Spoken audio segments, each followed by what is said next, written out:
Hi guys, હું રીના ઠાકોર. સ્વાગત છે તમારા મારા મિની બ્લોગમાં. આજે અમારી બે ફ્રેન્ડ આવી છે જેની હું તમને મુલાકાત કરાવીશ. Jinal, come here. આ છે મારી friend, best friend. Hello guys, ભાભીના બ્લોગમાં તમારું સ્વાગત છે. બહુ ટાઈમ પછી અમે ભાભીને હા, મળવા આવ્યા મળ્યા છે છે. અને અમે ભાભીને એક વર્ક આપ્યું હતું ડિઝાઇનર બ્લાઉઝ સીવવાનું. એમને એટલું સુપર સીવીને આપ્યું છે, હું તમને એનું બતાવું છું રિઝલ્ટ. ચલો જોઈ લો ગાઈઝ, અમારા ભાભી અમારા માટે ડિઝાઇનર વર્ક વાળું બ્લાઉઝ સીવ્યો છે. બેક થતો દીપો, ટર્ન બેક કિંજલ. સુપર છે ને Jinal? Yes, done perfect. Perfect છે. સરસ, ગુડ.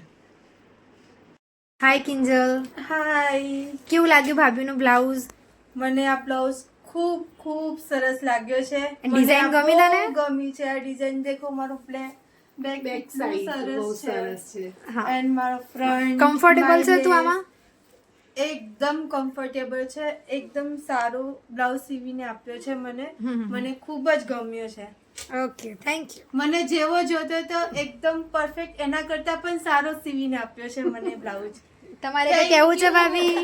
બસ મારે કશું નથી કેવું. જો બધા મેસેજમાં મને વાળી કરી એમ કહે છે કે મેડમ તમે રિપ્લાય નથી આપતા. તો વિચારી કરો કે હું કઈ રીતે રિપ્લાય આપી શકું છું. એક તો હું હાઉસવાઈફ છું અને એના બી અંદર હું એકલી આવું વર્ક કરી શકું છું. કોઈ ગાઈડ બિઝી હોવ તમે વધારે, તો એના તો બી તમે તમારા પેશન માટે ટાઈમ કાઢી લો છો. હા, તો એટલા માટે હું એ દર્શકોને એવું કહેવા માંગુ છું કે સોરી, જેને હું રિપ્લાય નથી આપતી ને એના માટે. Okay, okay, thank you.